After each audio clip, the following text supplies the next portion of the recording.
kan itu juga perlu mendapat perhatian kita. Kemudian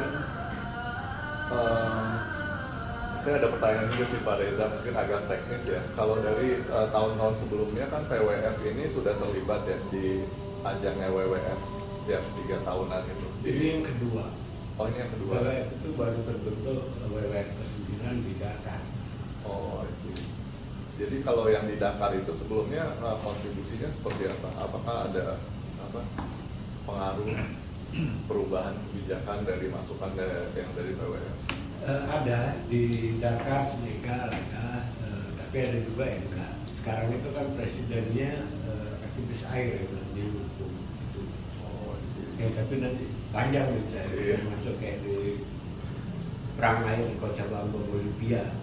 Itu kan yang melahirkan proses demokratisasi Evo Morales kan pasca itu. Ya, jadi menurut saya memang misinya sangat baik sih karena mewakili komunitas dan rakyat ya, yang selama ini mungkin kurang. Iya, saya pikir dalam skema neoliberal ya, itu kan seolah-olah rakyat diikut sertakan, tapi sebenarnya itu juga ada bagian yang sebenarnya tidak terwakili ya aspirasinya. Jadi mungkin di situ saya jadi mungkin forum ini sangat baik untuk memberikan masukan yang signifikan gitu, terutama kepada pemerintah. Kemudian tadi juga ada pernyataan bahwa di Indonesia sebenarnya sumber dayanya kan sangat besar ya. Kita tidak kekurangan sumber daya alam, tapi sebenarnya ada kesalahan mungkin di manajemennya ya, bagaimana kita memanage sehingga kelangkaan itu diciptakan ya dan menjadi satu bentuk komodifikasi dari air. Dan saya pikir ini kaitannya juga dengan niat baik atau goodwill-nya pemerintah ya, karena sejauh mana pemerintah itu bisa mau tergerak gitu ya, apakah perlu sampai benar-benar tadi ada kasus yang di Bali itu sampai benar-benar harus ada dorongan dari masyarakat untuk mengubah kebijakan. Tapi seharusnya pemerintah bisa lebih mawas diri ya untuk bisa menangkap ancaman-ancaman yang ada di masyarakat. Ini yang sempat terpikir dari saya. Kemudian saya juga teringat sebenarnya kalau dari secara hukum kan di Undang-Undang Dasar 45 sudah tersebut ya di pasal 33 bahwa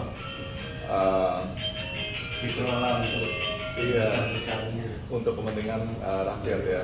Jadi sebenarnya kalau bangsa kita eling ya bahwa Undang-Undang Dasar saya sudah menyebutkan hal itu. Jadi sebenarnya kembali lagi kalau misalnya ada kasus ada penguasaan privatisasi atas sumber daya alam yang untuk kepentingan orang banyak, tentu itu sudah menyalahi aturan terdasar di negara kita.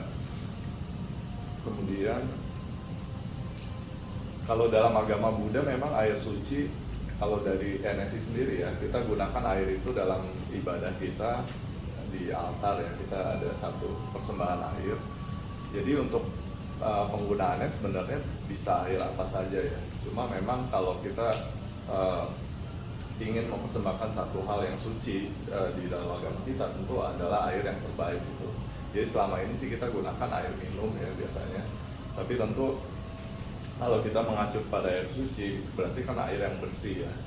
Dan apabila kualitas air terus menurun, tentu artinya ini tidak lagi suci ya. Jadi sebenarnya kualitas air itu sendiri yang perlu kita perhatikan. Mungkin umat atau orang awam berpikir, oh ya udah yang penting ada air minum atau air dalam kemasan gitu ya.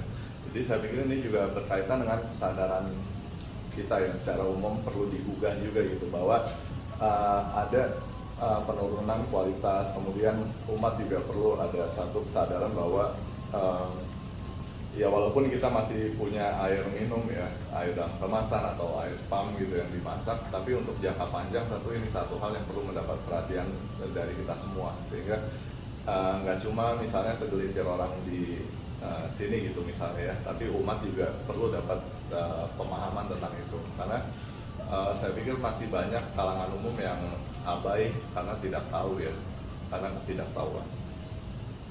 Jadi penguatan kesadaran itu sih yang penting dari tokoh-tokoh agama. Saya pikir tadi juga disebutkan bahwa tingkat kepercayaannya masih tinggi ya sebagai influencer. Jadi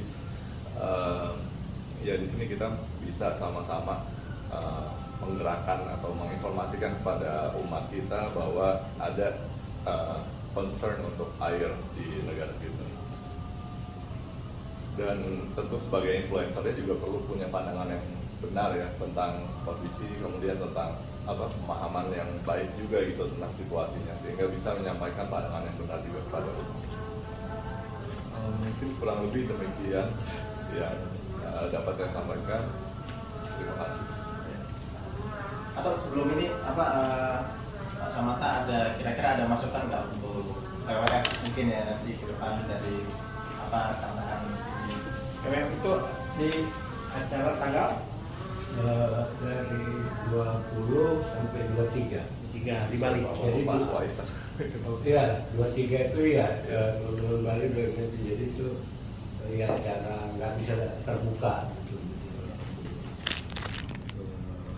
20 itu konsolidasi